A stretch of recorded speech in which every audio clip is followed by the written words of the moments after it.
I'm sure most of my viewers realize by now that I love discovering awesome retro games left in Japan, which is exactly why I started this channel.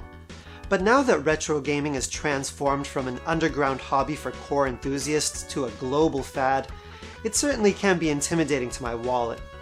And one of the best examples of this is the Super Famicom. When it was new, the Super Famicom was unbelievably popular in Japan, which resulted in plenty of games whose claim to fame was simply existing. Whether it was middle-of-the-road anime-based platformers or shovelware-like card games, a large portion of the Super Famicom's library was left in Japan, for good reason.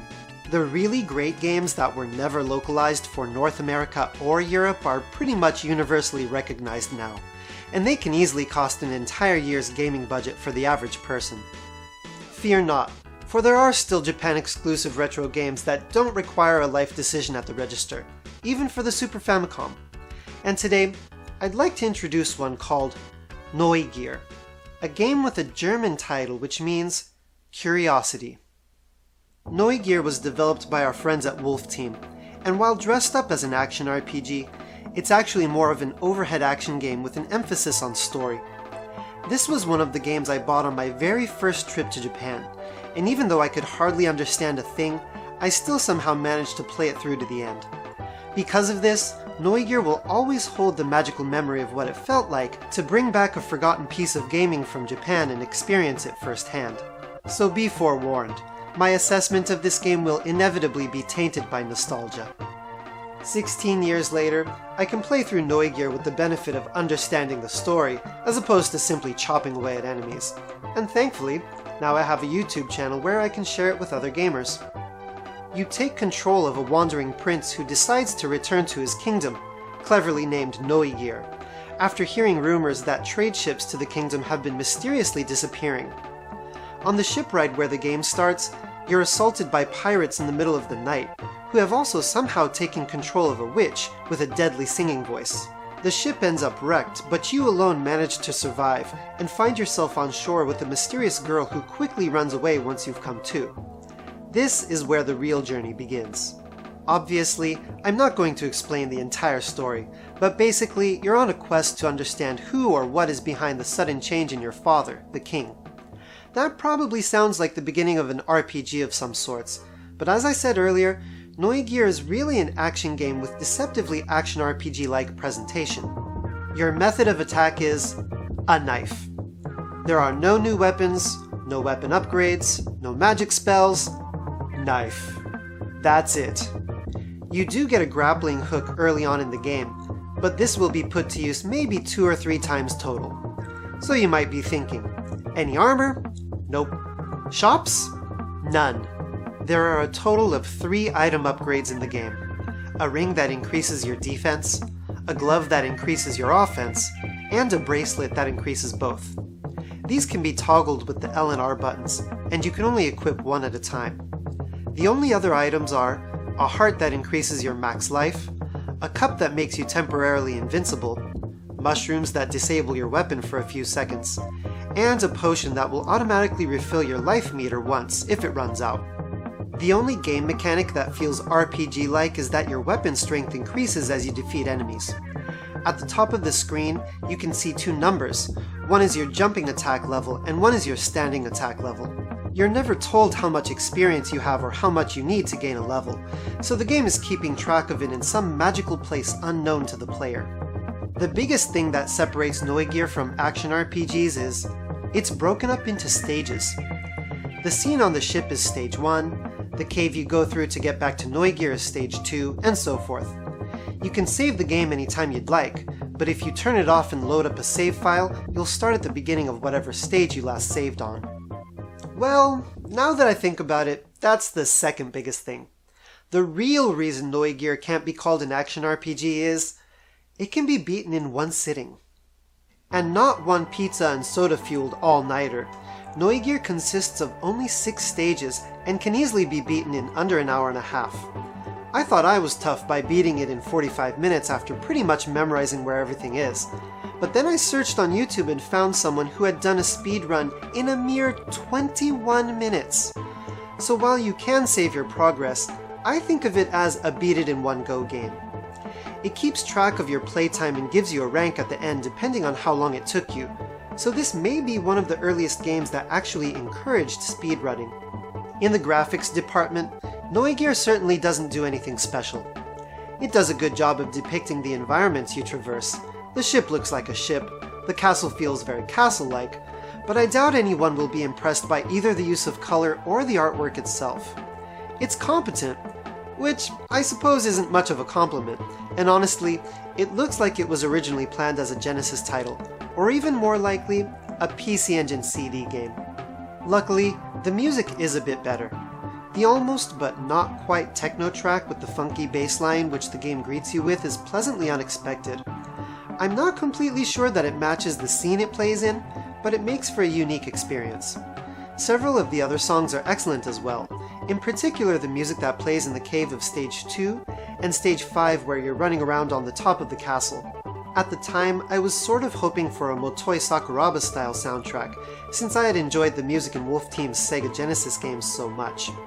Noegear clearly isn't in that style, but it didn't disappoint me. And finally, the actual combat and gameplay is just fine. With such a short game, obviously the dungeons aren't particularly long or detailed with tricky puzzles to solve. Your character moves quite briskly, which does keep the game from becoming tedious, but it's also one reason the game is over so quickly. There's quite a bit of platform jumping in the second half, and the last stage employs a simple puzzle by requiring you to find orbs that change which doors are open. These areas are actually well implemented, and made me wish that Telenet had given the development team more time to make a fully fleshed out action RPG with an overworld, equipment, and reasonably deep dungeons. But as it is, it's clear that Wolf Team only had a few months to squeeze Noegear out and meet some unreasonable deadline given by the parent company. Even though Noegear doesn't do any one thing extremely well and is almost unforgivably short, like so many other Telenet games, there's something about how the artwork, music, story, and overall world view come together to make it oddly satisfying. It's an abstract experience. You're led from one section to the next and never really sure who the bad guy is, or for that matter, if there's something more to the game that you're missing. And at least there's the motivation of trying to beat the game quicker than before to earn a better rank. Right about now, you're probably thinking, that doesn't seem like a game with enough content for a full review video. And it's true. In terms of gameplay, Noegear isn't bursting with content. However, there's one little piece of information that gives it an important place in gaming history. When I beat Noegear, I discovered that the credits were in English, and the very first name that appeared in the credit roll wasn't the lead programmer or the head artist, but the composer. This was the first time I had ever seen the musician for a game given so much fanfare, and it wasn't Motoi Sakuraba, so I quickly jotted down the name, Yukihiro Takahashi. For fans of old-school Japanese synth music, that name needs no introduction. Yukihiro Takahashi was one member of the legendary synth-pop trio YMO, Yellow Magic Orchestra.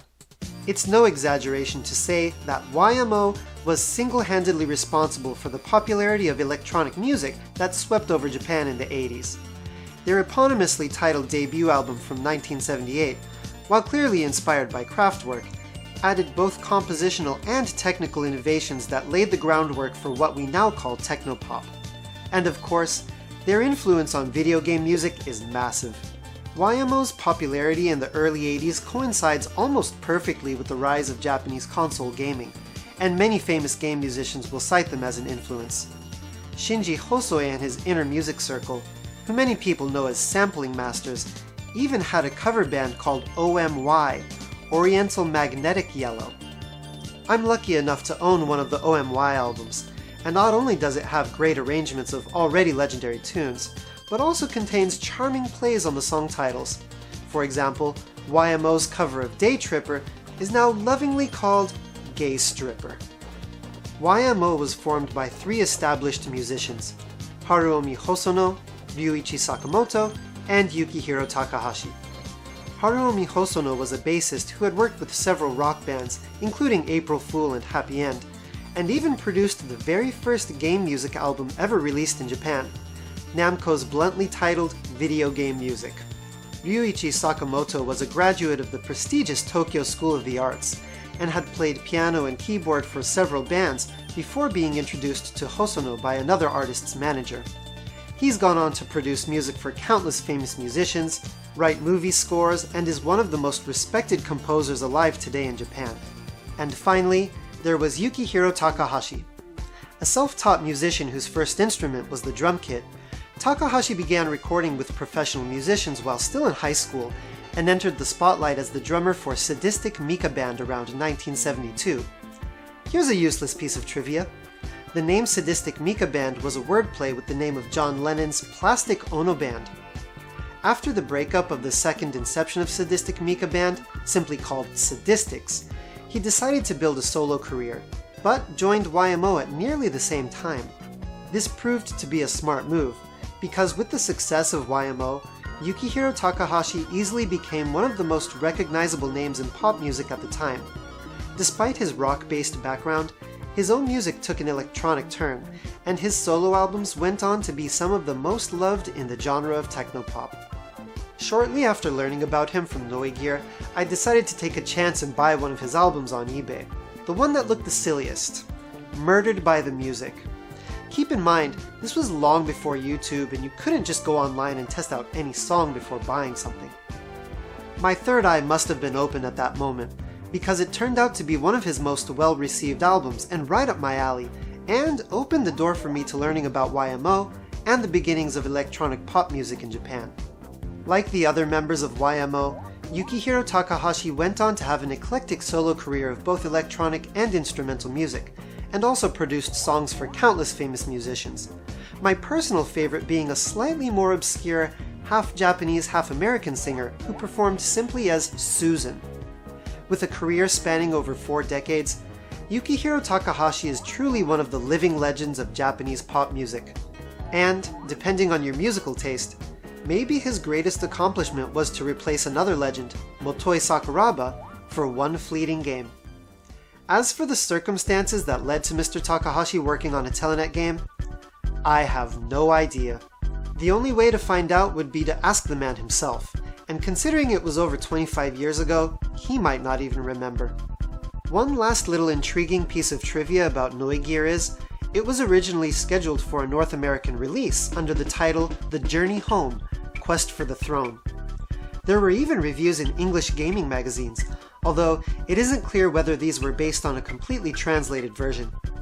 Renovation, the subsidiary of Telenet that published games in the US, was sold off to Sega right around this time, resulting in all games planned for non-Sega consoles to be cancelled. Sadly, there are no known prototypes of The Journey Home, so English-speaking gamers will have to settle for the fan translation for now. Noegear is the perfect poster child for Telenet's legacy.